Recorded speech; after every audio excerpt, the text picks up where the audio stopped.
Hello, everyone, and welcome to today's session. Thank you for taking the time to be here today. It's great to be back after our 2-month hiatus. Seems like too long. Today, we are presenting Humanizing Online Learning, a call to action across the campus with Dr. Laura Gogia. My name is Lori Burris, and I'm the Education Innovation Advisor at LinkedIn Learning, the leading provider of learning online videos, and I'll be moderating this interview. Just a little housekeeping before we get started. Don't worry, we'll be sending out an on-demand recording of this webinar as soon as it's available with the transcript and closed captioning. Any presentation decks or additional materials will be sent to you as well. If you have any questions during the presentation, please type them into the Q&A box in your Zoom control panel. We'll bring them up during the presentation, and we will also have time for questions at the end. I encourage social sharing with your audience members. You can always use hashtag HEDleaders. And for those of you just joining us for the first time, welcome, and know that we love hearing from you. Today, the format for the interview is a conversation, a dialogue followed by questions. Now, without further ado, let's hear from Dr. Laura Gogia. So Laura, take a moment to briefly share a little bit about who you are, where you've been, where you're going, and your role today in higher education. Thanks, Lori, and thank you very much for having me today. So I'm Laura Gogia. I'm the Research Director of Learning Technologies and Student Success here at the Tambellini Group, which is an advisory firm for higher education institutions. Basically, what we do is we advise institutions on their technology selections and their implementations. But prior to joining Tambellini, and I did that about a year and a half ago, I was an instructional designer and an educational research consultant specifically for higher education and online learning. And before getting my PhD in educational research and evaluation, I was actually a practicing physician in rural Virginia. And that's actually where my interest in humanizing learning started. With humanizing healthcare. And a lot of healthcare is related to patient education and learning. So this is where all of that began, was when I was a physician, because you develop a certain type of pragmatism and a healthy respect for a holistic approach when you're a healthcare provider in a small town, because you can actually see a person outside of the office and you can see that their success in managing their own health is related to so many different factors outside of what you prescribe. You know, it relates to their ability to get the medicine, it relates to their family values, it relates to their work schedule. All of that plays a part in how well a patient is able to take care of their health and follow your advice and things like that. And so it's a really short leap to go from that to thinking about students in a classroom and student success. I just love your story. I just love that it started with the fact of the way you wanted to be better with your patients and to improve their experience. And that you took that big picture route. It's just so important these days. I mean, it's been even more important during COVID when we have less touch and we have to really think about it. I mean, we've got a new word here at LinkedIn. We call it tech touch. Are we doing that? Can we make the technology touch the people that we're talking to? Yeah, it's kind of an interesting situation, though, right? It's an interesting situation because it's technically you were distant, but in some ways you actually saw more of what your students were doing. You were actually in their room. If they had their webcams on, you were seeing their surroundings. And so it's a very interesting dissonance. And in some ways, I would say that, yes, we were distantly separate, but COVID actually gave that same window that I had when I was a physician. And if I ran into my patients at Walmart, I could see what was in their basket, right? You know, I could see their lives. COVID kind of did the same thing in higher ed when suddenly we were seeing into our students' lives. And you know, there's a lot of complexities around that too, but I think you're absolutely complex. right on that. It is complex, and it's interesting. I found in the tech touch with students, they still like Zoom. I'm in a face-to-face classroom at USC for the graduate program, and when the students want to talk to me in a very personal, direct way, they prefer the Zoom as opposed to maybe meeting at school. So let's get to the topic at hand, humanized learning. It's been around historically. I mean, if you go look it up in pedagogy and things like that, it's been around for a long time. It's not a new concept, but historically it's been used to describe instructional practice about faculty attitudes and behaviors. So what's your personal, how do you look at humanized learning? What's your definition, Laura? Yeah, so I was first introduced to the concept of humanized learning in my work as an instructional designer. So very much in that teaching and learning space. But if you go out and Google it, because we always talk about humanized learning, but it's like, what exactly does that mean? So I started with Google, and it actually says on Google, it's putting students' needs first. But I would actually unpack that a little bit more. And that really the way I like to think about it is as institutions or as instructors, we are supporting people who are seeking to learn. So it's person first language. We are supporting people. The people are in our space because they have goals and they, for whatever reason, and they're motivated to learn. And what I like about that particular definition is that the first person language automatically focuses on the right place, which is the person. But it enables more flexibility around how we think about what these students are learning, how these students are learning, what success looks like to them, because it's a very personalized thing. And I think we get wrapped up in our traditional definitions of what a student is and what they're supposed to be doing. And those definitions, we're having a lot of problems with them now in higher ed because it's so different. But if you think about it in person first language, it still very much works. And so that's how I like to look at humanized learning. So you've also kind of identified a problem that the rest of the campus, when they decided it's an instructor's issue, kind of ignored it, or there's a disconnect from it being a campus-wide sort of value or mission. You want to talk a little bit more about that? Yeah, so, kind of going back to the historical perspective on what students are doing on campus, the important relationships, where humanized learning began. Humanized learning, it started in the classroom as a concept. And without a doubt, that faculty-student relationship and what happens in a classroom is super important, particularly in traditional learning experiences. But now we're actually starting to have more and more learning experiences and more student experiences that don't necessarily have that traditional setup of the student and faculty relationship. So that's very important. And I mean, we can't talk about humanized learning without talking about classroom learning. But that's not the only experience and relationship that matters. And so humanizing the learning experience it takes a village approach to support students. And that means greater collaboration across groups on campus that traditionally have been siloed. So trying to figure out governance and communication and partnerships across academic affairs and student affairs and IT and the business areas, how can we all work together for our endpoint of supporting those people who are learning? And we're going to touch on that role of IT in a bunch of different No, I know later on, I think. You guys, right. Yeah, But but I think it's both supportive and it's a leadership role. It's both.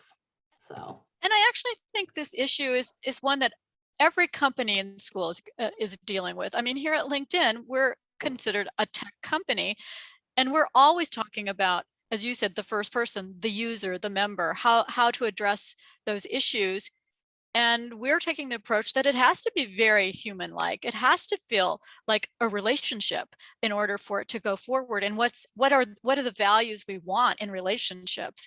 I know we're going to go a little bit further, but I wanted to take a moment just to check in with the audience and the attendees. Glad you're here today. Have you ever experienced a dehumanizing experience on campus? And you can write that answer in chat. While you're writing that, I thought I would share one. I taught at Pasadena City College for 21 years. And one summer when my son was in high school, he wanted to take Japanese, and he was unable online to figure out how to register for the school and get into that class. And that may not seem like a dehumanizing experience, but for an 18-year-old male not to be able to figure this out. So he finally came to me, and I literally had to call someone that I knew in the registration office to help him navigate that. That's the kind of thing I think I wonder about. Another example that I would want to give is that the first day of class at Pasadena City College, there's 20,000 students and faculty and staff hitting the campus. Parking is a mess, traffic is a mess. And I literally saw as I was walking from the parking lot, a student sort of with his head down and the window open with his head on the steering wheel. And I said, "What's the problem?" And he said, I'm just so rattled. It's taken me 45 minutes just to find a parking place. I'm going to be late to my class. I'm thinking of just driving home. And I literally said, "Come with me, I'll walk you in."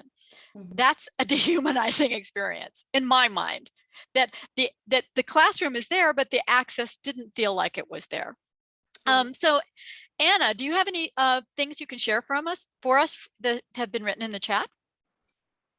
Looks like the chat's been pretty quiet. We just had a mention here for BCC, but otherwise looks like the chat is quiet so far. Oh, we just had a new response.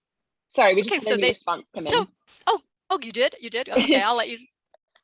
Yeah, it looks like we had one comment. Course registration and our learning management system are dehumanizing experiences for many returning and adult students. And then we had another comment, "I felt dehumanized when a professor didn't believe me." Yeah, we're going to get into surveillance and plagiarism and some of those things about trust and security. So now with that thought in mind, that I think we've all encountered what I call a snafu in a college experience, or know that they exist, that they're out there. And what I don't think we always recognize, and I think Laura's going to get into this, is that these bumps or these barriers can actually discourage people from attending school or getting the learning experience or meeting, as you said, personal goals. So Laura, you have a manifesto of sorts, which we've been kind of alluding to. It's a to-do list of actions that are doable and achievable across the campus to humanize learning. So let's take a look at your 5 steps one by one. The first one is humanize learning, sort of the student perspective versus the institutional perspective. Rather than focus on instructor behavior, you've suggested considering what students want to experience in their academic and non-academic interactions with institutions. What are those issues of most concern that you think we should be focusing on with students? Yeah, so because my background is in instructional design, I'm gonna phrase it a little different. I think we're on the same page as far as what we're talking about, but I do want to emphasize that what instructors do and how they do it is super important. Just like everybody else on campus, what we do and how we do it is super important, and we need to look at that. But when considering how we can help, like what we should be doing, you have to engage in something called backwards design. And it's that idea of you start with your desired outcome, which if we go back to our definitions of humanized learning, what we want is students, we want these people to achieve their learning goals, whatever they are, however they need to achieve them. So there's plenty of research out there that tells us what we need to do in order to achieve it. And we're going to get into that a little bit, I think, on the next slide, but it's about, making sure that learning. I'll move. Yep, we can go ahead and move because it's all there. Yeah, like lead us through this conversation.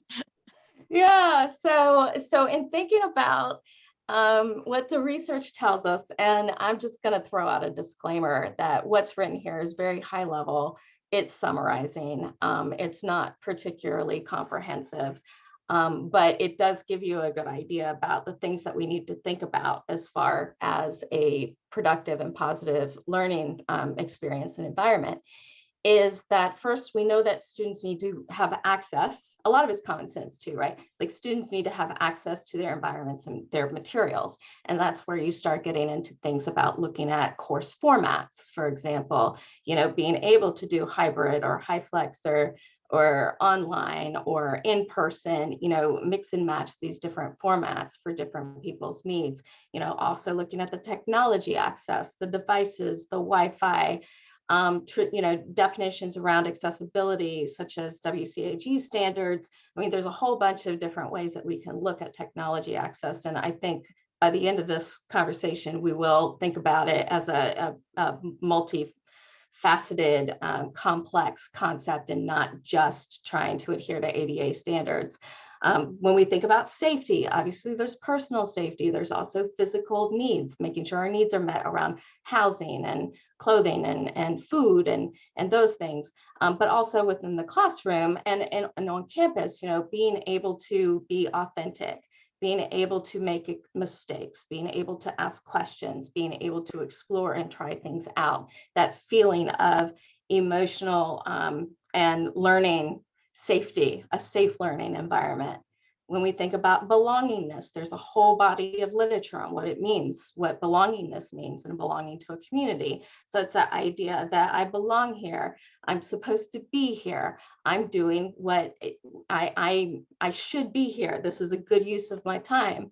That kind of rolls right into meaningfulness, the fact that what I'm learning has a real long-term purpose, it aligns with my goals, this is an authentic learning experience and I'm going to be able to use it. And then the whole concept of empathy and compassion, it signals their value.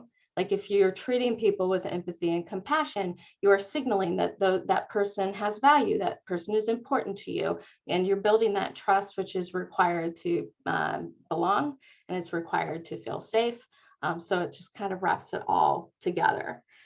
So those are some things that students need in order to learn and be in an effective learning environment.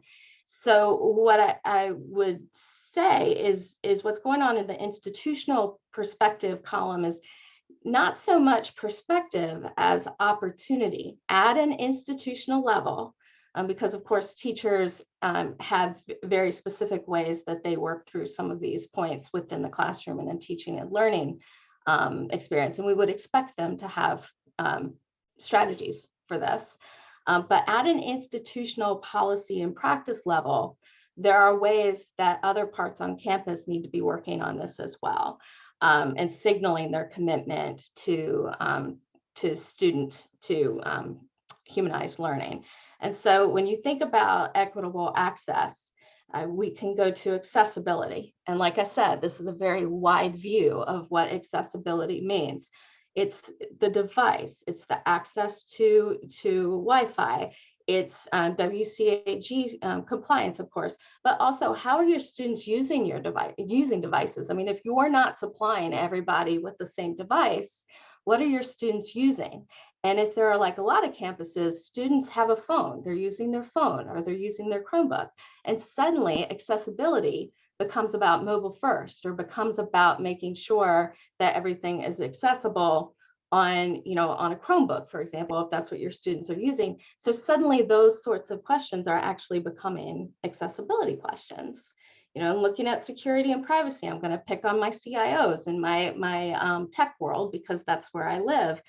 Obviously there's a bunch of different ways we think about safety on campus, but in the tech world, we're thinking about the security standards. So is all the shadow IT that may be being used in the classroom, are they adhering to strong security standards? And are we vetting all of the tech that we're using on campus? Data retention is huge, especially in the student success realm, where we're collecting a lot of data, online proctoring, collecting video recordings of students. Where is that data being retained? How long is it being retained? Why is it being retained? Do I need it to be retained? Should we negotiate to not retain it? So that concept of data retention really does feed into student safety and privacy. Belongingness, a lot of that connects right back to accessibility. So we have these services. but do students know, or and devices and tech, but do students know how to use it? Are we supporting them with their training?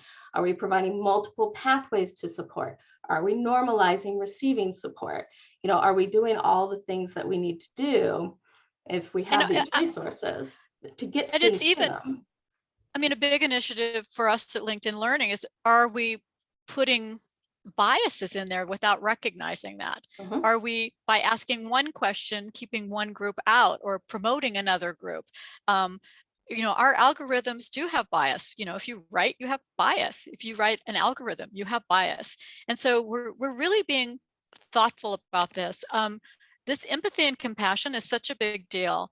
I mean, it really means we lead with kindness all the time, that we're really thinking, you know, would that in some way harms another group on the campus? It's a big task to fulfill, I think. It's a big order, let's put it that way. But Yes. I think IT particularly has had a new kind of awakening to this idea of having to think of these ethical issues, these biases, these assumptions that come with products that they buy third party or come with the way they're set up on a campus. And I'm going to Yeah, contextualize kindness for a second, because kindness is, yes, I mean, that is what empathy and compassion is. But it's also one of those big terms, right? And so applying it on a day-to-day basis might be harder, contextualizing it, especially if you're not directly student facing. What does that look like?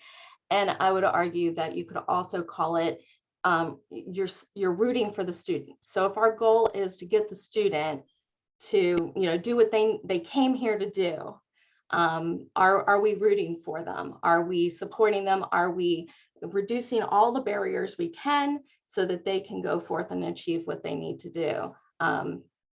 And I and absolutely agree. I like that, because it gives me a goal for my kindness. I remember in all my teaching, when somebody said to me, what is your goal? I said, student success. I mean, whatever I do, if I'm writing a grant and it doesn't appear that that grant is directly relating to that student, it is, because I'm providing a technology lab that they wouldn't have access to. Everything, I think, for me in education is about meeting that student success standard. I put another question for the chat. Would you consider your campus focused on humanized learning? Is this a concept that's talked about? Or is it in the conversation? I'll move on with Laura, and then I'll come back to you, Anna, after people have a chance to think about this. So number 2, humanized classrooms, what we more traditionally understand about humanization at a campus level. You want to talk a little bit about that? Yeah, so, you know, even though this isn't the focus of our conversation, I do want to point out that, you know, like you said, teaching and learning is the birthplace, and the stronghold of this concept of humanized learning probably has some of the most mature approaches for humanizing learning. And there's a lot of good people doing a lot of good work in this place. In this space that's actually they're more qualified to talk about this than I am. A shout out to an audience member. In fact, we have Michelle Pacansky-Brock on the call, who was one of the people that I was going to mention, as far as if you want to delve into this space. Michelle's book is a great place to be. Jesse Stommel is doing good work in this space. Janae Cohen is doing good work in this space. A lot of people are writing Kevin in Kelly. this space. Yes, are doing great work in this space. But I do have a couple of trends and a couple of keywords, you know, for people trying to wrap their arms around what humanized learning looks like in the classroom. I've got some bullet points here. Lori, were there any in particular that you would want me to explain or would like me to talk about in more I think detail? I get the social instructional presence, the peer learning, community building, student autonomy. Talk a little bit about what you mean by the webcam.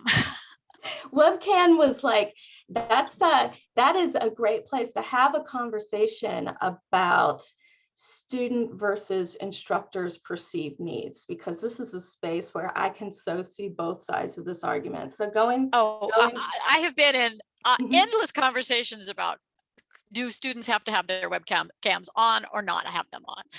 Absolutely. And so if you go back and look at some of the, so for folks who may not be so keyed in, what we're talking about is during COVID, we had distance learning. And there were a lot of debates on whether or not students should have to turn on their cameras for lectures, for synchronous lectures. And if you go back and you look at it, look at the arguments on both sides, very well argued on both sides, and look through it at a lens of are we looking at our instructors' perceived needs, those needs to receive eye contact, to receive feedback from looking at their students for understanding, rather than talking into a void, which are legitimate. And then we have student needs, as far as I'm not really comfortable with y'all being in my private space, or I would prefer for, you not to see where my gaze is, things like, understanding and protecting my personal space and my personal environment. Or my video, if I have my video on, I really can't get, because of my access, my broadband access, I can't really join the class. And which came up 30% of the time. That was one of the issues for students. I can't have the video on through the entire class, especially since so many of our classes did not change the schedule during COVID. They were 3 hours long, even though probably from our findings here at LinkedIn Learning, we should have been probably around 45 minutes to 90 minutes, not 3 hours long, but we didn't all get that choice. So my take on that, from a purely, if I'm looking at this through a humanized learning lens, my take on that would be you need to prioritize your students' needs in this particular situation, but that doesn't invalidate what the faculty members are saying. It just means that perhaps we need to have fewer synchronized Zoom classes and maybe do more work online, or have, make certain things optional, actually use some different instructional approaches. But just because, and this is actually a valid point, just because we're prioritizing what the students are saying and what the students need does not make what the instructor says invalid. It means we actually need to shift the whole situation. We need to come up with a different solution so that everybody can be supported. And I think we all struggled, at least I did. I was teaching at Otis with a very diverse group of students. And I said, in my online courses, students do about 50% of the presentations of content. And I said, on the day when you're the teacher, it'd be great if you would have your webcam on. And in general, I would say that was followed 90% of the time. They understood they were the teacher, they were the lead presenter at that time. Because they were all digital media students, I had them all make an avatar and a background. I thought, okay, one way we can get around this is maybe we come up with a fun solution, like you can have a different persona, a different background. And so I'm pretty sure if I met any of those students today, I would know their avatar better than I would know their photographs, because that's the way I recognize them. But I mean, we tried a lot of different ways of dealing with this. And I think that was helpful because they saw that I was trying to negotiate that request. I wasn't saying, if you don't do this, I wasn't making it black and white. If you don't do this, you're going to get a bad participation grade or something like that. Yeah, I think what you're pointing out here, Laura, is that not all of these have a yes or no answer. And you have to, as you're going back to that word contextualize, you have to think in this context, with the group I have, with the access they have, with their comfort, what is possible here to bring this community together? You have very valuable stakeholders coming in with very, very different motivations and very different needs. And oftentimes you're going to have to come up with a solution that none of the stakeholders actually came into the environment with that being their solution. You have to come up with something that's going to work for everybody in a different way. So it's a challenge. Well, I say that about teaching all the time. When I first started teaching, I said, you're alone at the end of the day in that classroom. And every day you enter that classroom, whether it's online or face-to-face, it's a completely new experience. You don't know what you're going to encounter. You don't know what the emotional temperature is going to be like. You don't know what world activities might be actually affecting them. You may or may not have a sense of their, as you pointed out, their well-being things, sleep, housing and food. All of those are hard to distinguish. And yet in moments within the classroom starting, you have to kind of be able to read that. And that it's every day is new. It's never, there's never what I call a same day in a classroom. I think that's what kind of makes it also exciting. But let's get on to, I want to make sure we cover all the points. Humanized student experience. It sounds like we just talked about that, but your take on this is a little bit different here. Yeah, so I'm going to talk about two different higher ed trends. These are trends that I see when I'm working with with institutions. And one thing that comes up a lot is a lot of these institutions are reassessing what student success means, and they're looking at it being something more holistic than just academic success. Obviously, research has supported this for a long time. This is what we've been talking about, but the pandemic just kind of highlighted the fact that yes, we need to think about success outside of just the classroom. And so what you see on this slide with these bullets is the way I tend to talk about it when I'm speaking with institutions. They want to know a place to start. They want to understand when someone says holistic student success, what do they mean? I actually like talking about it with the bullet points that you see on the slide. And the reason why I find that this one seems to resonate with institutions is because it aligns fairly well with different functional areas, as well as different types of technology supports and different types of data. So when I'm looking at this list, I can kind of see my student success committees forming. So from a very operationalized approach, this is the way I tend to talk about holistic student success. I don't know if you agree or. Well, no, I actually like the order. To me, it was, as I was preparing for this, I thought, you put wellness first. We absolutely know from research about the brain and about learning and how to learn and metacognition that you cannot learn if you don't have food and physical well-being, and you have emotional control and some of these things. That comes before you go into the classroom, which would be academic. And then why are they in that classroom? They're hoping for opportunity, both economic and personal and professional. And those are the last two things about that economic opportunity, that personal and professional opportunity, and how they can go out in that world and transition from school to work. So if I think this is exactly the student journey that I see every day, and that the students, if you were asking them what's the pay, that what's the win here by being in an education, it would be these four things. This is what they're looking for. This is what they would think is a sign of success in their educational experience.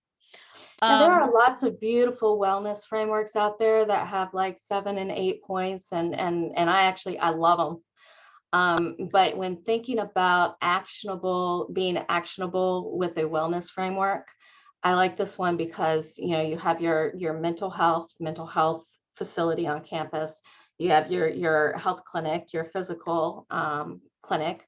You've got your financial aid, and your social is your campus engagement. And so that's why I tend to bucket when I'm talking about wellness. That's why I tend to bucket that way, because it aligns with things that are already on campus that then we can leverage. Yeah, which is super important. And part of this conversation is that we can move this idea of humanizing education and humanizing student learning everywhere on the campus. It can be part of our mission, part of our value statements. I have found student navigation on campus, off campus, online, always to be fairly difficult and complex. Where we may all internally understand it, I do not find that every student sees it, wants it, or gets it. Yeah, and it doesn't matter how much of it. I mean, I consider myself an expert student. I mean, I've been through so much school. I've spent so much of my life on campuses between the MD and PhD, and I just go to school all the time, and I have problems. And I feel like if I can't navigate your website, like if I can't get your son registered for classes, then there's a problem here, because at this point, I'm more of an expert student than anything else. Yeah, so this is a list. Like when I'm speaking with my CIOs and I'm kind of emphasizing, and I'm not being asked specifically around student success initiatives and student success committees, what can CIOs do? And I really like to hit that student navigation part of it. And these are some of the trends of that we're seeing, and interest areas that we're seeing on campus. Yeah, I think they're super important. And again, to your point, if we're going to be conducting anywhere from a third to half of our business online with students, which we are moving into and certainly did during COVID, then how tech sets this up for us, how our IT department works with us on these initiatives is huge, of huge importance. So technology's role, now, which leads in, segue, guess what? We're going to talk about IT and how technology fits into what we do as modern learning institutions today. COVID has brought on a whole slew of initiatives that need addressing with new and or refreshed insights. And we're not over it yet. Building a team for the future, hybrid versus remote workers, new operating environments. I know you want to dig a little deeper here. So, and you've brought some data for us. And a lot of this data comes from EDUCAUSE and some of their quick polls and quick researches. I want to make sure that I give that shout out to EDUCAUSE. EDUCAUSE was almost weekly polling faculty, polling IT departments, trying to get what we call a pulse on some of these things going. So in terms of student success technologies, talk and walk us through this data provided by the research that EDUCAUSE has done recently, what it means, and what, when we look at this, what should be our big takeaway? Yeah, so first of all, definitely shout out to EDUCAUSE quick polls. They were tremendous during this, particularly during this this period of pandemic education. This one is their article on student success technologies, and I do highly recommend going and reading the whole article because it's just it's really useful in a number of pages. But this slide is basically backing up what I've been saying, which is that institutions are getting the message. Student success is important. Student success is more than just grades. Campuses are looking to invest in and try to find help for how to support their students. So all of that is here. But for me, the implications There's a but. there's always a but, right? So I look at this and I say, that's awesome. They're paying attention. But it raises a lot of questions for me, which are, okay, so we're buying tech, but how are we implementing it? Because I know institutions are having a hard time. And D. Christopher Brooks, who wrote this article, knows that institutions are being very challenged. And he writes about that in the article, like things like institutions are implementing too many systems at one time versus looking at an enterprise system. And so we start having problems with integration and data being collected in different ways that can't be aggregated, that we can't actually look at a holistic picture of what's going on because we have different systems being implemented in different parts on campus.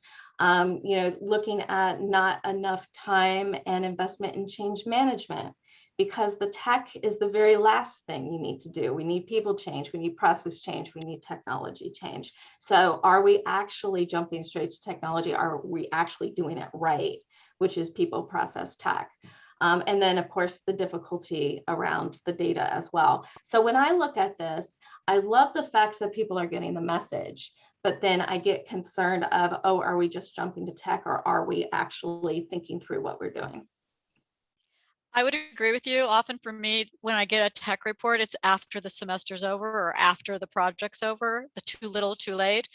And the feedback survey system that we have for grading teachers, grading faculty, grading all kinds of people, often is again done at the end, not when you could make, we're always looking for where you could do an intervention. And so interventions, I've always wondered why we only do surveys at the end of the semester, not mid-semester. Seems to me mid-semester would be a perfect time to do a survey to really see how our retention's going. But I've never been taught at a school ever that's done it that way.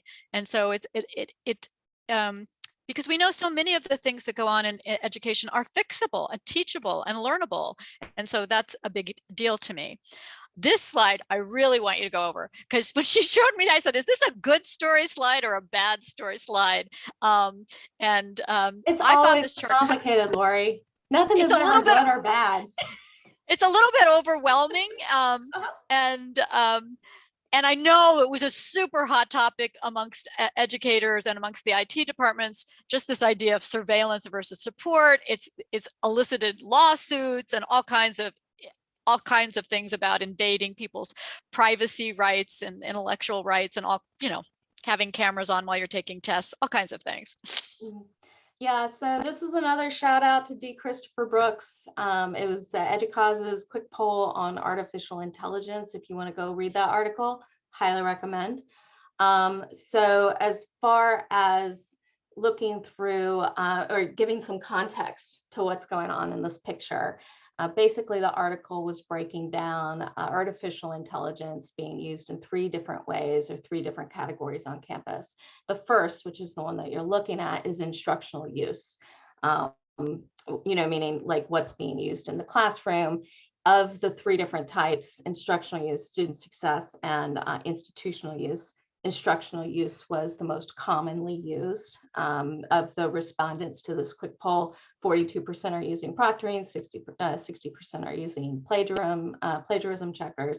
And that makes sense because they've been around for a little while. And of course, we had the big uptick in proctoring on campus. So that's what you're looking at right here. And when I look at this, first of all, there is that, oh, wow, we've had a huge uptick in online proctoring, which again is not a surprise. It's something that we know. But if you look at the way they're being used on campus, which is this grid, really where people are using it is in surveillance. And so again, looking at this through a humanized learning, are we using this to support students, like tutoring, for example, or providing additional feedback on assignments, for example, or creating personalized learning opportunities? We're not so much doing that. We're using it for monitoring student behavior. So that's just a red flag. It's something to think about in the back of your head when we're talking about humanizing learning. If we think about, just to go through what else is in the article, because it's super important, it's that idea of the instructional use. That's what most people are using right now. Student success is growing. People have plans in the pipeline to add in things like chat bots, to help students find information on websites or answer basic questions. Also academic planning and individual academic planning software like degree audit and course planning software for students, student success platforms from that, CRMs, that sort of thing. And then the third is institutional use of artificial intelligence for institutional planning. So like curricular planning, financial aid decisions, things like that. And most institutions are not using that or even considering its use at this time. So this is a snapshot of a larger article. I think it's nascent for us, and I think we're learning from it and making mistakes at the same time, and that's okay, guys. It's really the only way you do these things is to test and experiment, and then you go back and fix it and move forward. And what you try to do is fail early so that you can fix these things and be more intelligent about how you go forward. Academic planning, it looks to me like most students appreciate and like tools and self-services for conducting student-related business. But the one thing here for me with the gotcha was what this data doesn't address is what percentage of students actually have access or don't have access or even know about these services. Do you think discoverability and access is an issue when we're talking about these kinds of things? Or how do you think, what's the balance here? You can you can go back even further to, are they even available on campus? So not all schools have these. So are they even on campus? Have the business processes and advisors been trained on it? Like, do we know how we're going to use them? Are they integrated into a one-click registration system? How are we implementing them if we even have them? Do our advisors know how to use them, and are they using them consistently? Have we trained our students how to use it? And you can go all the way down.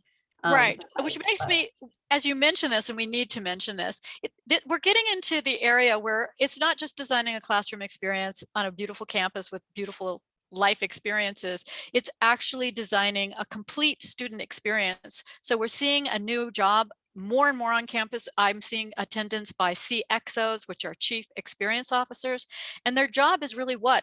Systems design strategists. How do all the parts fit together? And if I take this part out, does it push this part away? And does it do something here?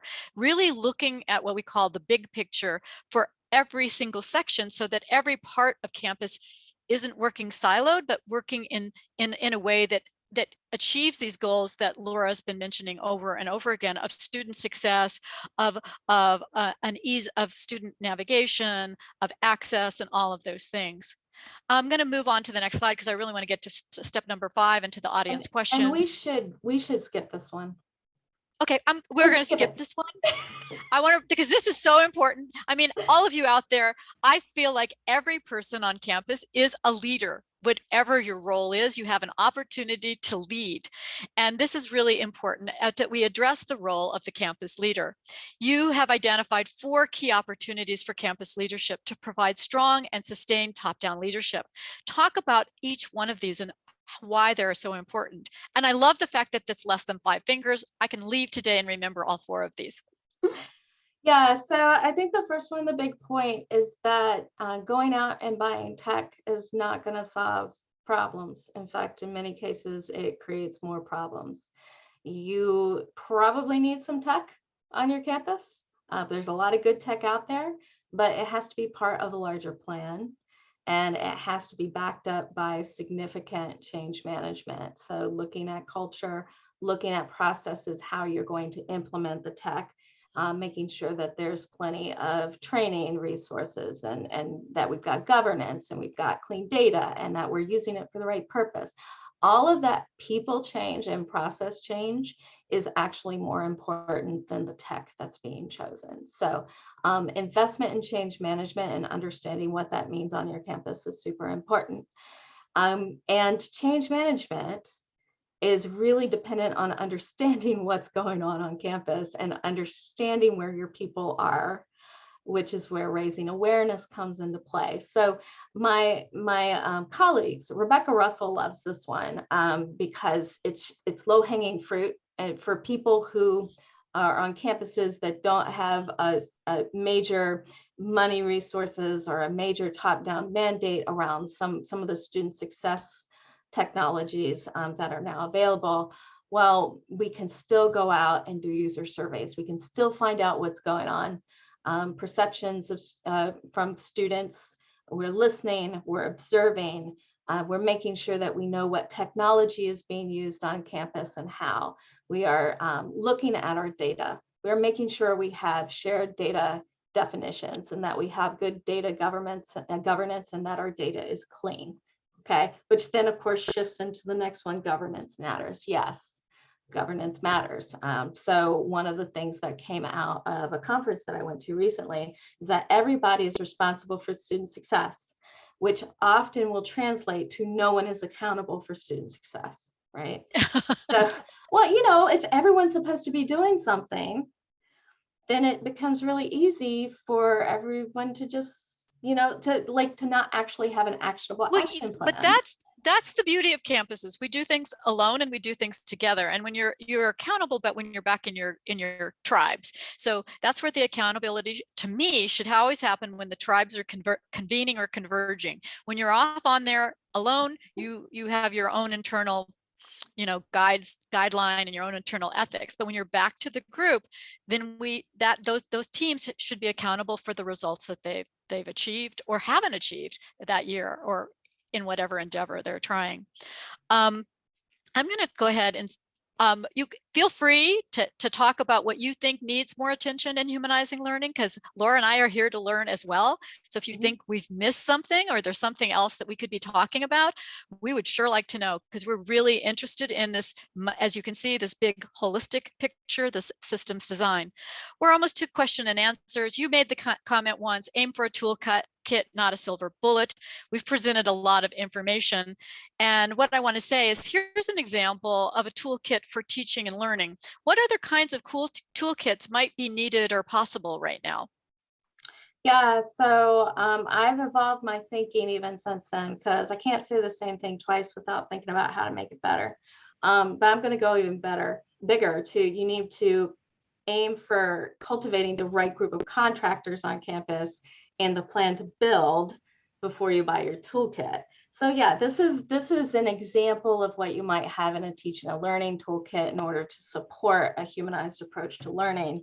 But for a CIO, for example, prioritizing accessibility and having an accessibility policy that is modern and makes sense and is inclusive, or having data retention policies in place, getting your governance in place, making sure your data is clean.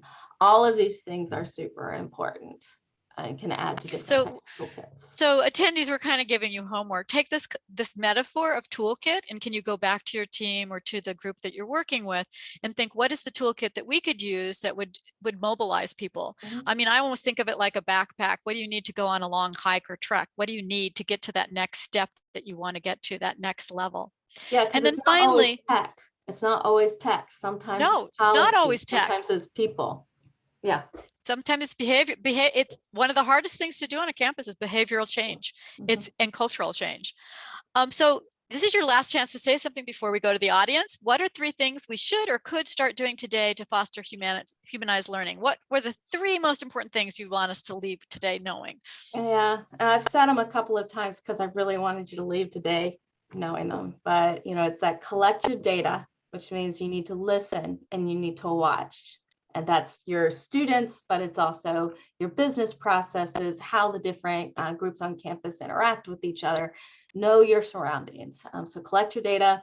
Align. Another strategic thing that you can do is align your work on student success with other strategic initiatives on campus.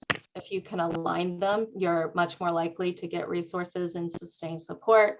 And number 3, always keep your data clean, because I always say that. And it's important. Good. Well, thank you so much, Laura. So we're going to open it up for questions now. I know that Anna has been watching the Q&A, and Anna, I'm going to call you in now to address the questions that have been asked so that we can put Laura on the spot just a little bit more before we sign off today. Sure thing. So we had some great feedback come in the chat. I didn't see any in the Q&A pod, so I'm going to pull these questions directly from the chat. Perfect. That's what we want. Good discussion going on in parallel. Absolutely. So the first question was just some additional information or perhaps summarizing your thoughts on how to create that human connection online, specifically around students when they do have their cameras off, limited synchronous opportunities, and just general exhaustion on both sides. So there's a lot of good teaching and learning techniques available. The ones that, I was not teaching during the pandemic, my focus was really with the CIOs and the tech at the admin level.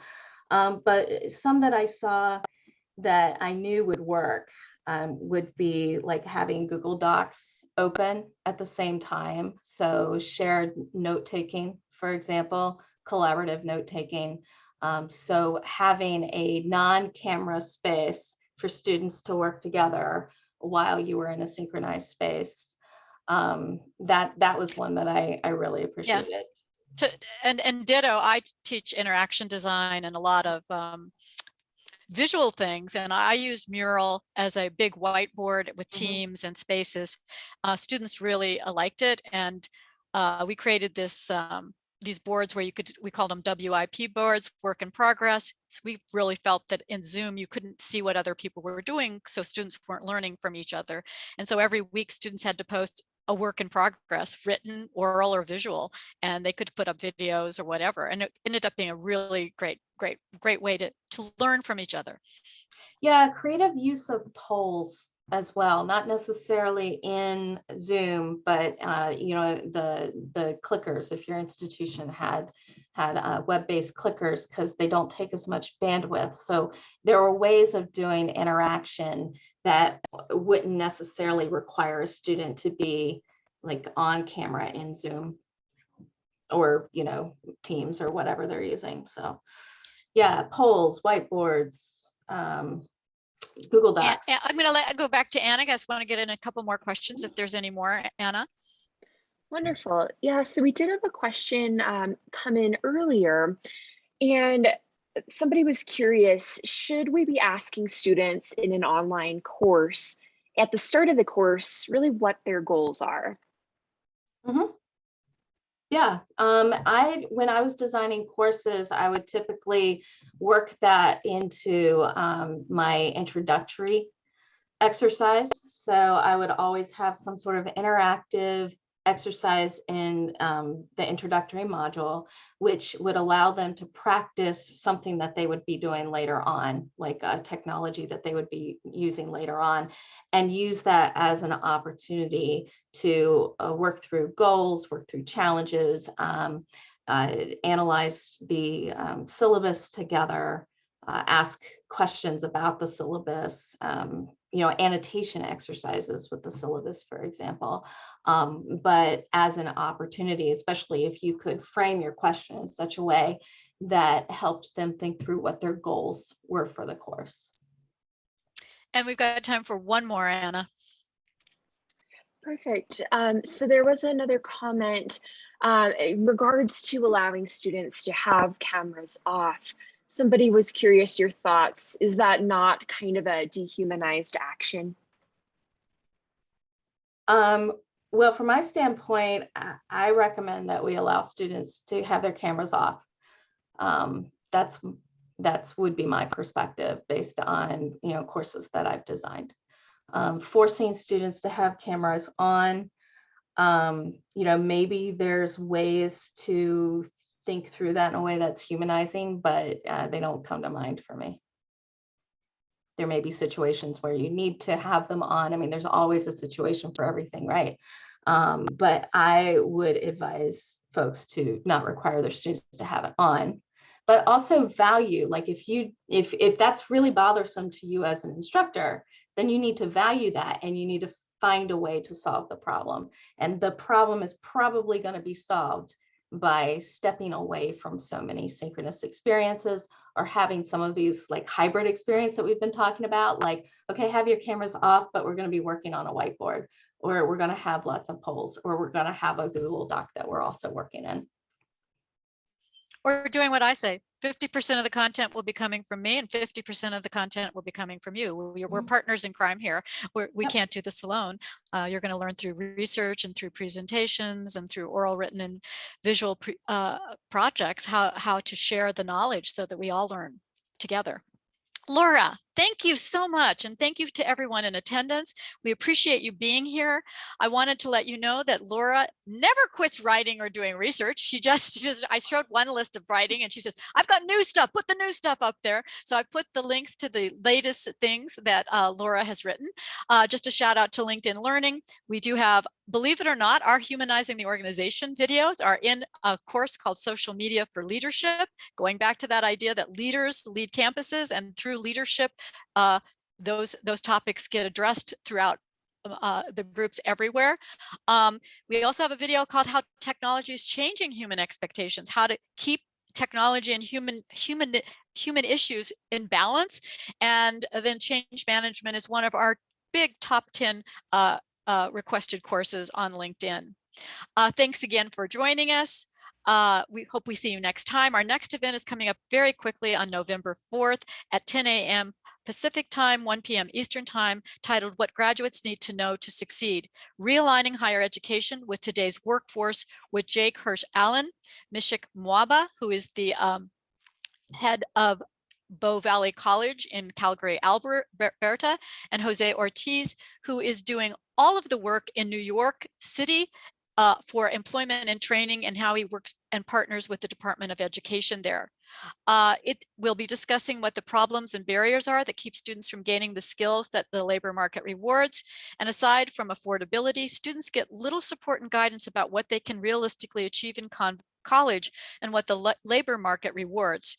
The colleges can't not afford to provide more support or scale their occupational programs in high demand areas.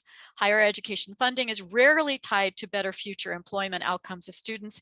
And finally, employers engage too little with these institutions, making it hard to scale successful partnerships.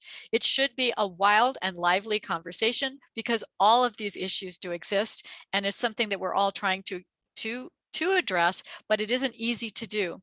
So join us for this panel of high experts who are in the trenches every day dealing with this.